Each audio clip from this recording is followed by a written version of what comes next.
Bien le bonjour. Comme je m'y attendais, je me retrouve avec un énorme sourire aux lèvres. Je suis très heureux d'être avec vous aujourd'hui, d'être face à cette caméra. Et si je suis là, c'est parce que j'aimerais faire un point un petit peu sur ma vie, sur les projets à venir, tout en le partageant à des personnes, que ce soit des personnes du même âge que moi, que ce soit des personnes plus âgées qui 30, 40, 50, 60 ans, peu importe. Je pense que cette vidéo, elle est destinée un petit peu à tout le monde, à toute personne qui a besoin de prendre conscience que prendre du recul, des fois, c'est très important, c'est intéressant, je dirais même que c'est essentiel. Et aussi, à travers cette vidéo, il y en a beaucoup qui pourraient potentiellement se reconnaître, trouver de l'inspiration, ce serait quelque chose de formidable et j'en serais énormément reconnaissant. Posez-vous tranquillement et je vais discuter avec vous et je vais m'adresser au moi du futur. Premièrement, je suis dans un décor assez différent de celui habituel, de ceux habituels, même s'il n'y a pas eu énormément de vidéos. Toutes les vidéos se sont toujours passées dans des contextes géographiques différents, puisqu'il y a eu des vidéos en France avant, à l'époque où je vivais chez ma mère, puis il y a eu des vidéos de quand j'étais en Dordogne, puis il y a eu des vidéos quand j'ai habité en Irlande avec ma compagne, qui est toujours présente dans ma vie à l'heure actuelle, j'en suis très heureux. Et là, cette fois-ci, on se retrouve à Bordeaux. À Bordeaux, dans un appartement très spacieux qui est malheureusement provisoire. Enfin, malheureusement, non, car on a trouvé un autre appartement qui est très bien. Mais on se retrouve à Bordeaux dans un bon appartement pour 3 jours en attendant de pouvoir emménager dans notre vrai appartement. Ça a été une sacrée épreuve. Pour vous remettre un petit peu dans le contexte, ma compagne a 19 ans et moi j'ai 20 ans. Ça fait moins d'1 an et demi qu'on est ensemble et on a pris beaucoup de risques. Très honnêtement, on a pris beaucoup de risques. Je trouve qu'on s'est très bien trouvé. De son côté, quand on s'est rencontrés, elle avait pour projet de partir en Nouvelle-Zélande pour pouvoir faire fille au père. Parce qu'elle savait pas vraiment ce qu'elle voulait faire dans la vie. Elle voulait pas se lancer dans des études sans faire quelque chose qui la passionne. En fait, pour elle, elle avait pas envie de perdre du temps et se rendre triste dans quelque chose qui, ne suscitait pas d'intérêt pour elle. Ce qui, en soi, est une sage décision que je trouve absolument remarquable et que j'aurais moi-même faite. Sauf que, un petit peu avant son départ, il faut savoir qu'elle avait tout fait. Tout était fait dans ses démarches. Il lui restait plus que le permis international qu'elle était sur le point d'envoyer, qu'on a même envoyé ensemble. Mais entre-temps, il se trouve qu'on est tombé quand même follement amoureux l'un de l'autre. Et moi, faut savoir qu'à cette époque-là, j'avais pas beaucoup de sous. Vous le savez, pour ceux qui me suivent depuis longtemps, que vous soyez des proches, des amis ou des personnes tout simplement d'internet qui me suivent, j'ai rarement tourné au-dessus de 300 € sur mon compte bancaire. Tout simplement parce que pour moi, c'était la manière la plus efficace de me mettre dos au mur et de passer massivement à l'action. Et ça a toujours marché, puisqu'à chaque fois que je me suis mis dos au mur, ça m'a permis d'évoluer de manière exponentielle. Pour en revenir à la Nouvelle-Zélande, moi je me suis dit dans ma tête, puisque je suis un petit peu un fou, je me suis dit, je vais la suivre. Je vais la suivre parce que je l'aime. C'est la première, on va dire, femme que j'aime vraiment. La première où j'ai été assez mature pour me poser les bonnes questions et je savais que je voudrais aller loin, le plus loin possible avec elle et potentiellement même, toujours à l'heure actuelle, terminer ma vie avec elle.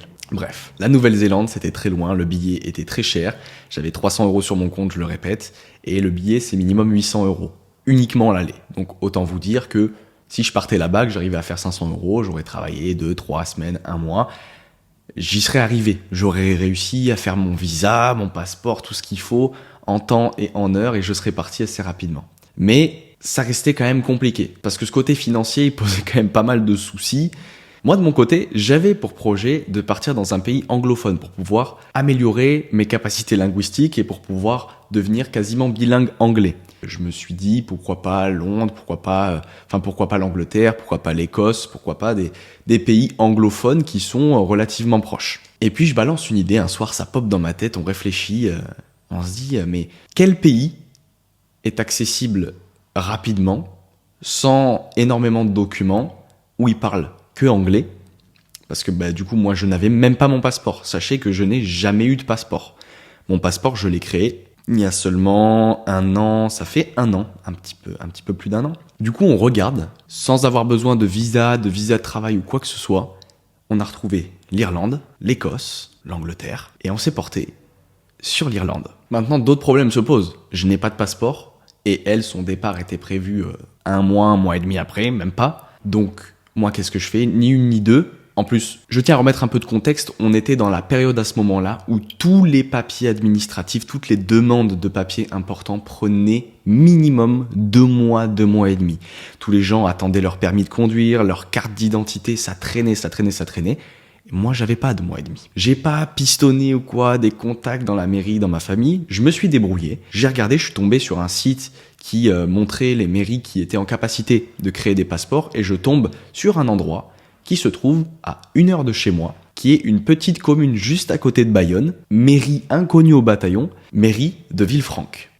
Je fais directement ma demande et 3 semaines plus tard, mon passeport arrive. Un problème majeur de résolu. Nous avons désormais la possibilité de partir en Irlande. On a tout réservé une chambre quelque part. Notre séjour en Irlande s'est passé. Je vais pas m'éterniser dessus, c'était une super expérience. Je pense que je reviendrai sur mon compte Instagram pour faire des petites vidéos de ce que j'ai pu prendre que je n'ai toujours pas monté à l'heure actuelle. Parce qu'on est rentré en avril et on est quand même en septembre. On a eu une certaine chance avec ma compagne, c'est que depuis le début, on s'est mis ensemble un 14 juillet. Outre le fait que ce soit une date très facile à retenir, c'est le jour où on s'est mis ensemble, mais aussi le jour où on s'est installé ensemble. Et ça, c'est quelque chose de pas commun. Tout le monde nous a pris pour des fous. Depuis le jour 1, on a habité ensemble. Alors ça n'a pas du tout été facile. Ça fait exactement 1 an et 2 mois, un petit peu plus, 1 an, 2 mois et 3 jours, qu'on est ensemble, et ça fait cette même durée qu'on habite ensemble. Donc déjà, c'est quelque chose d'atypique, qui fait que notre histoire, elle est passée par des chemins qui sont pas classiques. Et dans notre vie, je pense qu'on a énormément provoqué notre chance. C'est-à-dire qu'on s'est dit, vraiment, on n'a qu'une vie. Vivons-la à fond. Elle avait un petit peu cet état d'esprit avant, mais je pense que je l'avais beaucoup plus qu'elle. Et je l'ai entraînée à amplifier ce comportement chez elle. Parce que en tout temps, surtout depuis les 5 dernières années, je dirais, même 5-6 dernières années, quoiqu'en fait c'est un comportement que j'ai depuis que je suis tout petit. Mais on va dire qu'il s'est amplifié vraiment énormément à partir de mes 14-15 ans, depuis que j'ai emménagé sur la côte atlantique, qui a été une période très compliquée au début et qui l'a été très longtemps, honnêtement. Je prends énormément de risques dans ma vie, énormément de risques, pas forcément toujours réfléchis honnêtement, même si maintenant je me pose beaucoup plus de questions pour m'éviter certains problèmes qui seraient facilement évitables. Mais donc du coup, j'ai amplifié cet état d'esprit chez elle, ce qui fait que tous les deux on a pris énormément de risques, donc à travers ce voyage en Irlande, à travers le fait d'avoir habité ensemble depuis le premier jour.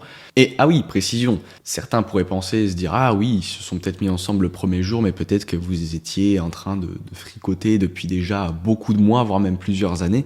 Non. On s'est connus 2 mois et demi, 3 mois avant. Toutes les épreuves qu'on a traversées, elles nous ont énormément forgés, on a énormément appris d'elles et il y a eu vraiment des périodes, je vous regarde dans le blanc des yeux, plutôt dans le noir des objectifs, mais il y a vraiment des périodes qui ont été très difficiles à surmonter. Mais très très difficiles.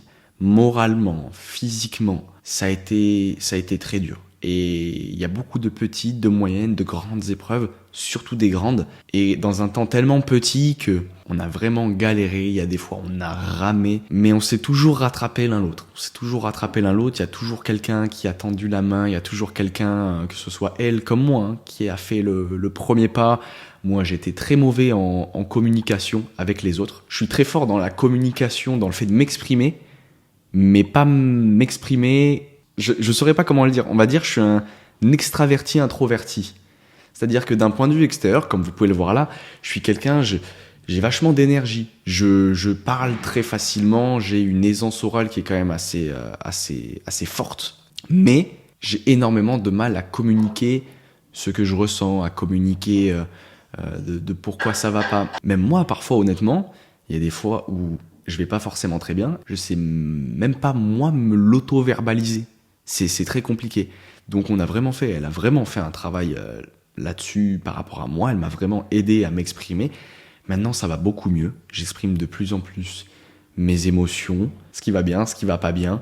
Et vraiment, la communication, ça fluidifie mais fois 1000 les choses. Les problèmes se débloquent 100 fois plus rapidement quand on fait pas des caprices ou des cacas nerveux de gamin. Un problème que des personnes, j'ai envie de dire lambda, auraient réglé en 1 semaine ou en plusieurs jours parce que chacun boude dans son coin, que les deux ont du mal à venir se parler, là, un gros problème, un petit, moyen ou grand problème peut se régler en quelques minutes. Quand c'est des gros problèmes, on va vraiment en discuter pendant 30 minutes, 1 heure, voire même 2 heures s'il faut. Mais la communication, ça joue un rôle majeur dans tout. Dans tout. Si vous voulez accélérer les choses, que ce soit professionnellement parlant, personnellement parlant, socialement parlant, mais la communication, j'ai envie de dire, c'est un des piliers fondateurs de tout ça. Si vous savez maîtriser la communication et le fait de vous exprimer correctement, vous avez fait 95% du travail. J'abuse, mais vous avez fait une immense partie du travail. Mais c'est vraiment pas agréable d'enclencher le processus. À toutes les personnes qui m'écoutent ici, tout âge confondu, il faut vraiment prendre du recul, prendre sur soi et oser. Il faut vraiment oser, arrêter d'avoir peur, parler. Parler, c'est vraiment très important. Se renfermer sur soi-même, se créer sa petite coquille, ça a du bon dans certaines situations. Moi-même, j'ai eu une grosse carapace, on va dire. C'était très difficile de me parler, c'était très difficile d'échanger avec moi. J'étais très fermé, je faisais pas confiance aux gens. Et honnêtement, ça a été les périodes les plus difficiles de ma vie, très honnêtement. Des périodes qui m'ont fait évoluer, certes, je pense qu'on en a nécessairement besoin. Mais ça devrait pas être, selon moi, un état d'esprit adopté comme étant un style de vie. Il faut vraiment que ce soit quelque chose de temporaire. Et une fois que ces périodes sont passées, il faut s'ouvrir aux autres, renouer avec le social. Je m'excuse d'avance si dans cette vidéo, il n'y a pas forcément de lien entre les choses que je dis, s'il n'y a pas vraiment de structure ou s'il n'y a pas de sujet précis. J'avais juste envie de parler pour moi, de parler pour inspirer, de parler face à une caméra, parce que c'est ce que j'ai toujours fait. Et c'est ce que j'aime. Et j'avais envie de le faire de manière authentique, qu'il n'y ait pas de script. Pour revenir par rapport à Bordeaux, donc si on est dans cet appartement, déjà premièrement c'est un Airbnb qu'on a pour 3 jours. Je me suis embêté à tout réinstaller. Il faut savoir que là, on va dire mon setup est installé, alors qu'on est là que pour 2 jours et demi. Mais voilà, ça me fait du bien. Ça me fait du bien parce que je peux faire ça, je peux faire cette vidéo, je peux expliquer un petit peu ce qui se passe et c'est cool.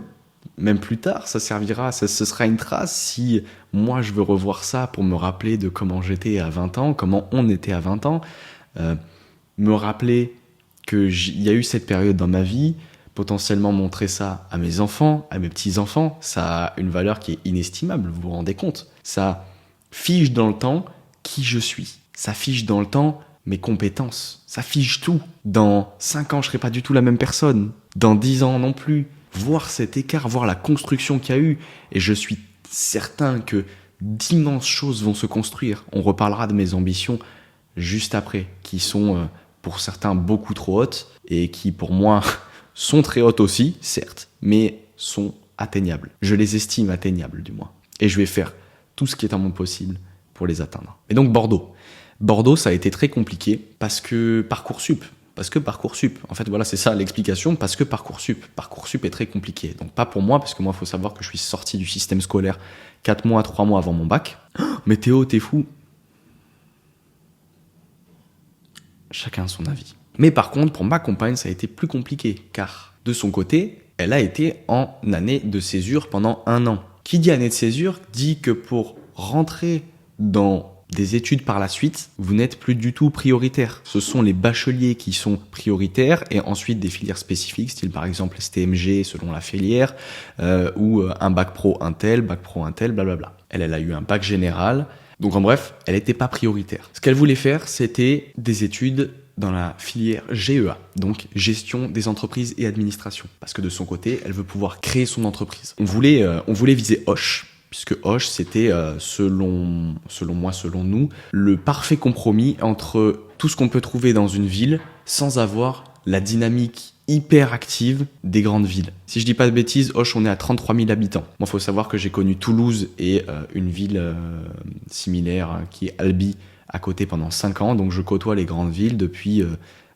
j'ai côtoyé les grandes villes pendant 70% de ma vie. 65-70% de ma vie. Honnêtement, c'est très stressant. Quand vous mettez 35 minutes pour faire 2,5 km en voiture quand vous rentrez de l'école, c'est pénible. C'est très pénible. Donc j'avais gardé un souvenir assez amer des grandes villes, même si c'est quelque chose que je trouve absolument formidable. Moi, Toulouse, c'est, j'ai envie de dire, un peu ma ville de cœur. J'ai vécu 10 ans, je trouve ça magnifique. Je suis conquis par cette ville. À chaque fois que j'y reviens, ça me fait... Je suis nostalgique. Mais je me suis dit, faut pas trop aller dans une grande ville. Surtout qu'en plus les loyers sont plus chers, la vie est plus chère de manière générale. Donc ça a ses avantages comme ses inconvénients. Elle, depuis petite, elle est habituée à la campagne, dans des villes et villages qui dépassent pas les 2500, 3000, voire, allez, soyons fous, 6000 habitants. Hoche, c'est génial. En plus, son frère avait fait les mêmes études juste avant, donc il y avait des contacts qui nous permettaient d'avoir un appartement assez rapidement, sans que ce soit trop complexe. Il connaissait déjà les lieux, donc voilà, c'était pas une ville qui nous était inconnue, donc parfait, j'ai envie de dire. C'était le bon compromis. Sauf que Parcoursup est venu mettre une croix et un terme définitif à cette opportunité. On avait trouvé un appartement, à ça de signer. On a dû retarder, on a dû dire attendez encore une petite semaine parce qu'on n'a pas les réponses de Parcoursup, nanani nanana. Au final, elle est partie 800e en liste d'attente. Elle est remontée jusqu'à 30 en liste d'attente. Et là, bon, on en a parlé avec des professeurs carrément qui sont dans l'établissement où elle était censée aller. Tout le monde lui a dit, mais prends l'appartement, pose-toi et tout, parce que c'est sûr que tu vas être prise. Résultat, on attend, on appelle, hop, ah ben désolé madame, on peut pas vous faire passer pour le moment, et puis on sait pas où en est votre dossier, puisque Parcoursup est fermé depuis telle date. Faut savoir que Parcoursup a été fermé, je sais même plus quand, mi-juin, mi-juillet, je sais même plus. Donc en gros, on savait qu'elle était sur liste d'attente et que son dossier serait sûrement accepté. Mais tant que les écoles seraient pas réouvertes, c'est-à-dire le 26 août, on n'aurait pas de réponse définitive. Donc en fait, l'appartement nous est passé sous le nez, donc déjà dégoûté. Et le 26 août, quand elle a rappelé, on lui a dit qu'elle était toujours sur liste d'attente et que son dossier n'était pas accepté. Grosse déception, gros coup dans le moral, grosse épreuve, parce que là, beaucoup de choses s'entassent. On n'a plus d'appartement, elle n'a pas d'études, sachant que faire des études, c'est un rêve qu'elle a depuis très longtemps. Elle veut faire des études. Donc on se retrouve le 26 août, à moins d'une semaine de la rentrée, sans appartement, sans études, pris au dépourvu. Elle avait cependant un deuxième vœu, qui était un BTS, GPME, donc gestion des petites et moyennes entreprises, sur Bordeaux. Mais elle ne voulait pas y aller parce que généralement, ses études, le débouché, c'est secrétaire, et elle veut pas être secrétaire, elle veut être chef d'entreprise. Donc, ça l'embêtait beaucoup. Au vu du temps qui restait, elle a quand même complété le dossier, qu'elle a renvoyé au BTS, qui lui était accepté, puisque son vœu était déjà accepté. On va dire c'était son vœu de secours, dans lequel elle ne voulait pas aller. Au final, moi, j'avais prévu du coup la première semaine de la rentrée, il fallait que j'aille chez ma mère pour faire du rangement dans son appartement, pour l'aider, etc. parce qu'elle était pas mal débordée. Donc moi, j'étais pas là. Et du coup, sa mère et elles se sont mises à fond sur le truc. Et sa mère, elle a fait bon, on y va pendant 3 jours. Elles ont loué un Airbnb. Elle a fait sa rentrée dans le BTS. Les cours lui ont plu. Donc elle a dit, ah, il y a du potentiel. En fait, c'est vachement bien. Puis elle a discuté avec des profs qui sont eux-mêmes chefs d'entreprise et qui lui ont dit qu'en fait, ce serait une bonne filière pour elle. Au final, ça lui a plu. Et là, le challenge, le dernier qui restait à compléter, c'était trouver un appartement en 3 jours sur Bordeaux, la semaine de la rentrée. Idéalement, pas trop loin de l'endroit où elle a cours. 3 jours de recherche intensive. Et sa mère a réussi à trouver un appartement à 25 minutes en transport, sachant que d'autres dans sa classe ont 1h30, voire 2 heures de transport, de 27 mètres carrés, dans un état irréprochable, quasiment neuf et rénové il n'y a pas très longtemps, si je dis pas de bêtises, il y a moins de 2-3 ans, et meublé pour, si je dis pas de bêtises, 660 € par mois, 500 avec les APL. Sur Bordeaux, en plein centre-ville. J'ai pas envie de dire un miracle, parce que ça a été le fruit d'énormément d'heures de recherche de la part de sa mère. Merci à elle. Mais voilà, c'est magnifique. Il y a beaucoup de choses qui ont dû se mettre en place. Ça a été beaucoup de stress de son côté, puisque là, on peut emménager dans l'appartement que mercredi soir. Donc là, on est le 17 septembre. Mercredi, c'est demain. Donc on sera le 18 septembre. Donc ça veut dire que là, ça fait plus de 2 semaines qu'elle est en cours. Là, elle a entamé sa 3e semaine de cours. Donc, qui dit 3e semaine de cours, dit que pendant les 2 semaines précédentes, elle a dû trouver un moyen de se loger. Je vais vous faire une petite visite parce que je le trouve très sympathique et que je trouve ça cool. Je veux garder un petit souvenir de tout ça. Donc je vous emmène avec moi. Donc ça, c'est la porte d'entrée. Quand on entre, bam, gros miroir. Gros miroir avec moi derrière. C'est cool. Ensuite, donc du coup, on a à gauche la pièce de vie où on a encore toutes nos affaires puisque vu qu'on était là que pour 3 jours, on n'a pas tout déballé. Donc voilà, pièce de vie très très sympathique. Je vais vous mettre en grand angle. Hop, voilà, pièce de vie très sympathique, très spacieuse. Alors, faut savoir qu'on n'est pas directement sur Bordeaux, on est dans une petite ville qui s'appelle Lormont. Donc là, elle n'a pas 25 minutes, mais 45 minutes de transport le matin et 45 minutes de transport le soir. Donc voilà, très belle cuisine, full équipée. Très simple, alors c'est dans la simplicité. Il y a pas grand chose, c'est assez vide, au final, dedans.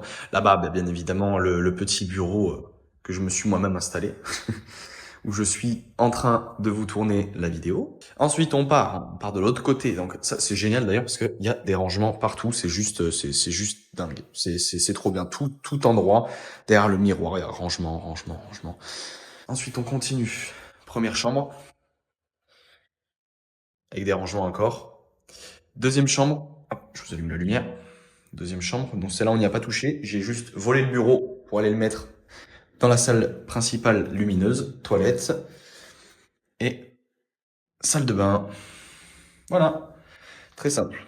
Hop, habilité terminée. Hop, je vous reprends ici. Magnifique. Ça donne soif de parler autant. Je suis en train de voir l'enregistrement. 37 minutes que je parle quand même. Moi qui partais pour une vidéo de 20 minutes. Donc voilà. Au final, on s'installe dans Bordeaux. Nous qui voulions une petite ville.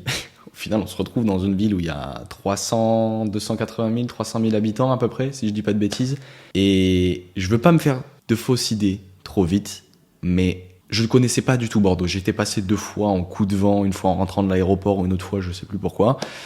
Mais je connaissais pas du tout. Rue Sainte-Catherine, hyper connue, j'étais jamais allé. J'étais allé nulle part. Place de la Bourse, Cité du Vin, ça me parlait, mais uniquement de nom. Et là, hier, j'ai pris le tram. Alors, c'est génial. Cette ville est trop bien desservie en termes de transport. Moi qui avais connu Toulouse, j'ai l'impression que c'est encore mieux desservi. On va dire, c'est plus pratique que Toulouse. Puis, le tramway donne vraiment un accès, il est omniprésent. Et je trouve ça, enfin, c'est génial. C'est génial. Ça évite d'avoir 36 000 bus partout. C'est grand, c'est génial. Genre, franchement, je trouve ça top. Je suis passé par l'hôtel de ville et toutes les grandes places, etc. Et c'était juste magnifique. Je trouve ça absolument sublime. Les gens sont cool. Alors bon, bien évidemment, j'ai eu les petits échos, comme quoi faut pas y aller trop le soir. Mais en tout cas, moi, je compte pas trop y aller le soir. Je sors pas trop le soir. C'est juste génial. C'est une ville qui respire quelque chose de solaire. Les gens sont... Il y a beaucoup de jeunes. Je savais que c'était une ville énormément étudiante. C'est trop cool. C'est trop cool, vraiment. Tout est fait en pierre, tout est très clair. Moi qui adore le saxophone, première chose que je vois quand j'arrive sur la grande place où il y a, si je dis pas de bêtises, c'est une cathédrale. Je sais même pas quelle cathédrale c'est. Même pas une cathédrale. Mais en gros, la place là où il y a l'hôtel de ville, un mec qui joue du sax avec un ampli où il y avait de la reverb et tout. C'était juste magnifique. Ça résonnait sur toute la place. J'ai vraiment, franchement, pour le moment, je suis conquis. Donc j'ai hâte de voir ce que ça me réserve par la suite. Puis en tout cas, ça a l'air d'être un endroit où on s'ennuie jamais. Dès que tu veux faire quelque chose, même si tu t'ennuies un jour, tu sors, tu vas dehors, t'as 36 000 trucs. On est rentré dans cette bibliothèque, elle m'a fait faire le tour, mais on a fait le tour en 35 minutes de la bibliothèque, de la librairie, pardon. Alors que si tu prends le temps de t'arrêter à chaque endroit, je suis sûr c'est un endroit, tu peux y rester facile 2, 3, 4 heures, juste dans la librairie. Alors que la librairie, c'est un truc parmi les 36 000 autres trucs qu'il y a dans cette ville, qui sont à moins de 2,5 km à la ronde. Donc je trouve ça dingue. Pour le moment, je trouve ça bien, je trouve que c'est une ville qui va nous permettre de passer une vitesse encore supplémentaire entre nous, sur nos relations personnelles et aussi professionnellement parlant. Elle, du coup, elle est dans les études, elle est très heureuse pour le moment. Donc ça lui permet d'apprendre des connaissances qui vont lui servir et qu'elle va pouvoir mettre en pratique pour créer son entreprise par la suite. Très content. Et moi, d'ailleurs, je vais lui voler ses cours parce qu'il y a des trucs vachement intéressants que je vais implémenter dans mon entreprise. Puisque, pour préciser, je suis auto-entrepreneur depuis maintenant 1 an. Ça va faire 1 an en novembre. En novembre, si je dis pas de bêtises, puisque j'ai créé mon entreprise en novembre 2023. Ce qui signe la fin de l'ACRE. Qui sait qui va monter à 22% de TVA? C'est Bibi. Mais donc je suis très heureux puisque j'ai aussi repris l'achat-revente de voitures. Je retouche de près au domaine de l'automobile, au monde de l'automobile qui est le monde qui me passionne le plus depuis que je suis minuscule. Je savais même pas parler que je me retournais sur les voitures. Je me retourne pas sur le gros boule des meufs. Moi, vous savez, les femmes, j'en ai rien à carrer. Depuis que j'ai trouvé celle qui partage ma vie actuellement, j'en ai rien à faire. Je vais pas me retourner sur un gros boulard. Non, moi, par contre, tu me mets un V12 atmosphérique, un V8 biturbo, ce que tu veux, qui passe dans la rue. Là, je suis un mec heureux. Là, je suis un mec heureux et crois-moi, je vais me retourner. Et plus rien n'existe, plus personne n'existe autour de moi. Non, vraiment, là, l'automobile, c'est quelque chose qui me rend vraiment heureux. Et j'aimerais beaucoup faire une grosse carrière là-dedans. Donc, je commence avec l'achat-revente. Mon but, ce serait d'intégrer une concession, plus précisément une concession d'achat-revente. Une concession où ils font de l'achat-revente de voitures. Puisque moi, je vais pouvoir, on va dire, copier le modèle de l'entreprise, voir un petit peu comment ça fonctionne en interne. Je vais m'y intéresser vraiment de très très près. Je vais pas compter les heures. Je vais être au plus proche du patron si c'est possible de l'être pour voilà vraiment comprendre les rouages de ce métier pour pouvoir par la suite monter moi ma propre concession. Et mon but ce serait voilà, j'ai beaucoup de buts. Mon but ce serait faire de l'achat-revente de voitures pour commencer, ensuite passer potentiellement sur de la location de voitures de prestige. Et in fine, mon plus gros objectif de vie, ce serait de pouvoir construire ma marque de voiture. J'en parle depuis que j'ai l'âge de parler. J'en parle depuis que j'ai l'âge d'utiliser ma langue. Depuis que je sais reconnaître des modèles dans la rue, ce qui s'est passé très très tôt, je pense à 3-4 ans, je savais différencier les modèles de voitures, etc. Et ce rêve est venu très vite dans ma tête. J'ai beaucoup de chance d'avoir eu ce rêve et de l'avoir maintenu au fur et à mesure des années. Il a failli se perdre d'ailleurs. Hein. Entretenez vos rêves. Parce qu'il y a des moments où si vous les entretenez pas, vous allez les perdre et vous allez plus avoir cette flamme au fond de vous. La flamme va s'éteindre. Ne laissez pas cette flamme s'éteindre, s'il vous plaît. J'ai failli la perdre parce que je me suis désintéressé complètement au domaine pendant plus de 2 ans. Et quand je suis revenu dedans, j'ai fait « Oula, est-ce que je suis toujours passionné ?» Je me suis posé beaucoup de questions. Est-ce que je veux toujours faire une carrière là-dedans ? Et au final, en me replongeant vraiment dedans, en faisant de l'achat-revente de voitures, en m'intéressant à toutes les caractéristiques de plein de choses différentes dans ce domaine-là, je me suis dit « Ok, je suis toujours passionné et j'ai envie de faire carrière là-dedans. » Donc voilà, objectif, construire ma marque de voiture. Et écoutez-moi bien, je vais faire tout ce qui est en mon possible pour y arriver. Et s'il ne se passe pas un truc loufoque qui fait que je meurs avant 30 ans, croyez-moi, cette marque de voiture existera. Voilà, c'est tout ce que j'avais à dire. Donc tout ça va se construire petit à petit. Je suis en train de construire le plan qui va me permettre d'arriver à chaque checkpoint et me permettre petit à petit de me rapprocher de mes plus gros objectifs. J'aimerais aussi beaucoup investir dans l'immobilier, qui est un domaine que j'apprécie tout particulièrement. J'aimerais bien apprendre à faire des travaux manuels correctement, pouvoir être un touche-à-tout, pouvoir faire 70% des travaux de rénovation dans un appartement, dans une maison. J'aimerais savoir faire ça. Donc, je vais faire en sorte d'acquérir certaines compétences qui vont me permettre de me propulser professionnellement parlant. Et de très belles choses sont à venir. À l'heure actuelle, j'ai pas énormément de choses, honnêtement. J'ai juste ma détermination, ma compagne avec moi, qui est dans ce même état d'esprit et qui a envie de tout casser. Et on va tout casser ensemble. On va tout casser ensemble, vraiment. On va tout péter, ça va être monstrueux. Parce que on a cette même énergie. On sait l'un comme l'autre que ça n'a aucune utilité d'être dans les vices de la société actuelle, un petit peu, je sais pas comment expliquer ça, mais aujourd'hui, vous le savez très bien, il y a beaucoup d'infidélité, il y a beaucoup de tromperies, que ce soit amoureusement parlant ou amicalement parlant, il y a beaucoup de gens qui mettent des coups dans le dos, beaucoup de manipulations, et nous, vraiment, on n'est pas du tout dans ça. On s'est regardé dans le blanc des yeux, les yeux ne mentent pas, elle comme moi, ce sera jusqu'au bout, on va tout donner. On n'a aucune utilité d'aller voir ailleurs parce qu'on s'aime et que s'aimer, c'est un choix. Oui, au début, il y a la flamme, il y a l'étincelle qui fait « Oh mon Dieu, je suis amoureux, je veux passer ma vie avec cette personne. » Mais vous comme moi, on sait très bien que cette flamme, elle finit par disparaître. Et qu'ensuite, c'est juste un choix d'aimer. Et on a tellement brûlé les étapes ensemble, elle et moi, que je pense qu'on a déjà un petit peu atteint ce point où il y a toujours un peu cette flamme. Ce serait triste qu'il y ait déjà plus de flamme. Mais on n'est plus dans cette hystérie du début de la relation. C'est-à-dire que là, on a pris la décision de s'aimer pour toujours. Je m'avance pas, puisque bien évidemment, ça fait que 1 an et 2 mois qu'on est ensemble, mais on ira loin. Retenez bien tout ce qui va être dit dans cette vidéo. Je pense que c'est des choses qui sont cruciales. Parce que je ne l'ai pas verbalisé avant. C'est des choses que j'ai dans ma tête depuis très très très longtemps, que je ne cesse de répéter à mes proches, à tout mon entourage. Je répète à mon entourage, je serai millionnaire. Depuis que j'ai 14 ans, je répète à ma mère, maman, je serai millionnaire avant 25 ans. Et je le pense toujours à l'heure actuelle. Parce que avant tout, avant d'être millionnaire sur le compte ou en investissement, faut être millionnaire là-dedans. Faut avoir l'état d'esprit de celui qui va devenir millionnaire. D'abord, il faut acquérir l'état d'esprit. Et une fois que tu as l'état d'esprit du millionnaire, tu peux le devenir, mais on peut pas brûler les étapes et devenir millionnaire sans avoir l'état d'esprit. C'est pas possible, ça, moi j'y crois pas. Nouvelle vie qui commence, nouvelle vie bordelaise, ça va être beau ce qui va se passer. J'ai très hâte. J'ai déjà effectué pas mal de tâches pour qu'on puisse être installé correctement mercredi soir. Je pense que tout sera impeccable, on va dire, d'ici la fin de semaine. J'ai fait une liste des objets qu'il va falloir acheter, des trucs qu'il faut quand on emménage, quoi, où on pense pas forcément avant d'emménager, style un fer à repasser, style, vous voyez ce genre de truc.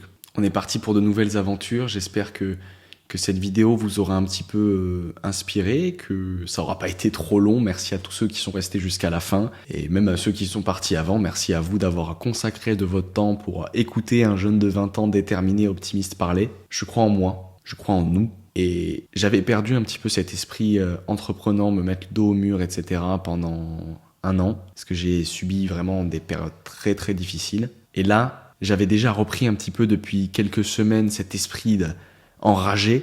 Là, d'avoir fait cette vidéo, ça vient remettre, on va dire, cet esprit-là au goût du jour à 200%. Il va falloir s'attendre à des grosses dingueries. Je vais reprendre mon compte Instagram, comme je l'avais dit il y a 1 mois et demi, correctement. Je suis en train de faire toutes ces choses-là pour que tout soit propre. Je vais partager mon aventure automobile avec un maximum de personnes pour transmettre cette passion, transmettre aussi le fait que tout est possible. Je le raconterai, je prendrai le temps de vous raconter un jour, mais je pars de rien. Je pars du niveau -1 même. Là, à l'heure actuelle, au vu un petit peu de l'endroit dans lequel je me trouve, de la façon que j'ai de parler, etc., on pourrait croire que tout m'est donné, entre guillemets, que j'ai eu des parents aisés, ou je sais pas ce qui pourrait être transmis, on va dire, mais je suis sûr qu'il y a des personnes qui vont penser ça, alors qu'au final, pas du tout. Je prendrai le temps de raconter mon histoire un jour, que ce soit dans une interview, que ce soit moi face à la caméra comme je le fais actuellement, si jamais c'est très demandé. Je le ferai, je prendrai le temps, et vous verrez que j'ai pas eu une main très chanceuse dès le départ, on va dire. J'ai créé ma propre chance. Ça c'est sûr et certain. Puis il faut savoir que je suis la seule personne à être comme ça dans ma famille. Tous, ils ont des petits métiers, ils ont eu leur petit CDI. Même ma mère n'a pas passé son bac, mais elle a un petit CDI.